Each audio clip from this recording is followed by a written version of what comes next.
So Novara's Aaron Bastani was attacked today. This is what he said on Twitter. I can't quite believe what happened a few hours ago, but on my way to the train station to head into the Novara office, a man I've never seen before screamed my name while passing by and assaulted me.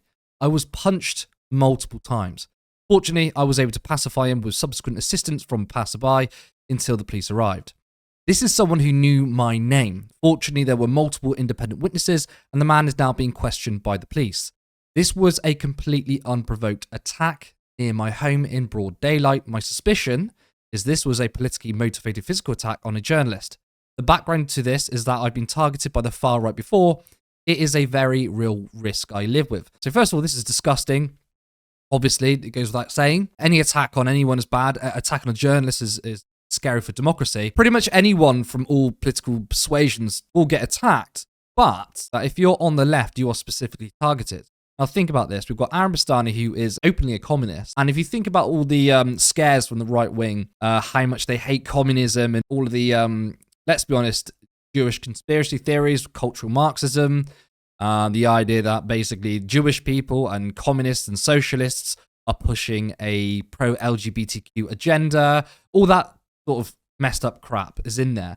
So I do think that, despite there being people on the right being attacked, I think it happens far more on the left, and there's clearly a bigger threat to them. If we think about Owen Jones a few years ago was attacked. He was attacked and punched by a couple of thugs. Thankfully, they were put in prison. But it's absolutely true that the left are definitely attacked. Talk about myself for a second. I made a video for The Canary, and it was a video on the far right attack on refugees, and I filmed the video on my balcony. I sent it to editorial, and they told me to do it again. They said, don't film it outside. And I was like, why? He's like, well, you could be identified. I was like, identified?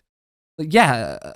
You're doing a video about the far right and you are filming outside your apartment, they can target you. And I said, what? There was no signs or anything. I didn't think it would have been easy to work out where it was, but they said, by doing this sort of content, you will be targeted by the far right. And if they can find out where you are at risk. So I had to do it again. And the reason why I think specifically this comes more from the far right is because their politics is of hate. The method largely to convey their political views is through violence because, as I said, their whole ideology is of hate. Now, if you think about the left, for example, you see some of the language against the Tories that they're scum because they enabled austerity. 330,000 people died, which, by the way, I completely agree with. I think it's fine, and I'm happy to say the Tories are scum. But that doesn't mean that we go out and start beating up or threatening conservatives with violence. That just doesn't happen. Think about Jo Cox, for example, and she was targeted by a radical right-wing Brexit supporter.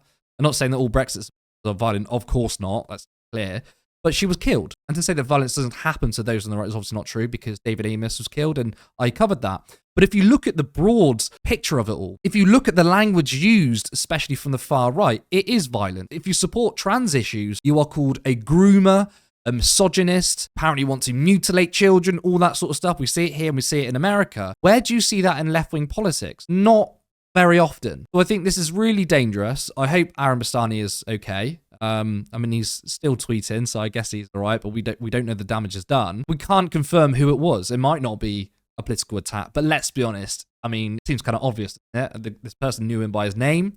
Why else would he attack him? Unprovoked. So I wouldn't be surprised if this was an attack from the far right, because we've seen it happen, and we will continue to see it again. And the thing is, though, it's not just pockets of those on the far right that use language which is violent in its nature. You're seeing more and more people on GB News, for example, and these right-wing commentators use the term grooming, and it's so dangerous. And I'm not saying that Aaron Bastani was attacked specifically for his views on trans rights, but just being a lefty and being a lefty in journalism does pose more of a risk, and it's a dangerous world out there.